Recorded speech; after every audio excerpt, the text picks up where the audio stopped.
सांगत आहे स्वप्नील सांगितलं काय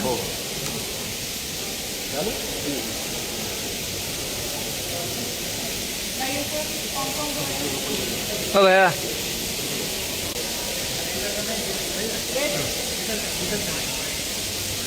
हो लगेच टाकू जरा पडेल गेलीमध्ये आता हां गेलं कसं आपल्याला ओके सर थँक्यू लगेच टाका लगेच टाका पाटील दिल्ली निघाले जंतर मंत्र जाणार आहात काय पडते हो तेवढं अत्याचार आणि इतका क्रूर हल्ला केला गेला विद्यार्थ्यांवरती आणि ते अप्रोच करत होत हाती होता त्यामुळं मस्ती असते सरकारची आलेला त्यांचा तो मस्ती ती उतरवण्यासाठी विद्यार्थ्यांच्या पाठीशी उभा राहायला पाहिजे कारण त्यांना मुली पण दिसल्या नाहीत त्यांना विद्यार्थी पण दिसले नाहीत वृद्ध माणसं पण दिसले नाहीत शेवटी देशाचं भविष्य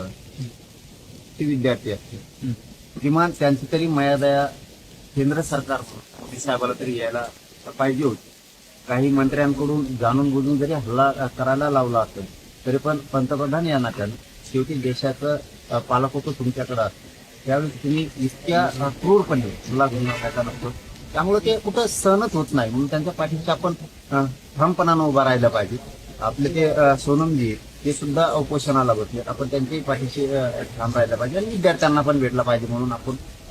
तातडीनं दिल्लीला निघालो आता सीसीटीव्ही आणि व्हिडिओ पाहून जे ते विद्यार्थ्यावर आंदोलनावर गुन्हे दाखल करण्याची प्रक्रिया सुरू झाली काय करणार आहे तुम्ही काय दाखवणार आहे या देशात आपण राज्यकर्ता आहे राज्यकर्ते म्हणून या देशाचं पालकत्व मायबाप म्हणून तुम्ही काय सिद्ध करणार आहे गोरगरिबांच्या लेकरांवरती विद्यार्थ्यांवरती बरोबर तुम्ही जर आता हल्ले तुम्हीच करायचे आणि गुन्हे पण तुम्हीच दाखल करायचे ही भूमिका देशाला पटणारी नाही सगळ्या देशातल्या लोकांनी विद्यार्थ्यांच्या पाठीशी विद्यार्थी म्हणून उभा राहणं गरजेचं आहे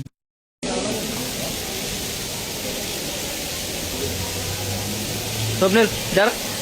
वा वा बरं तिथं काय पाठवचं आहे सांगत आहे स्वप्नील सांगितलं काय हो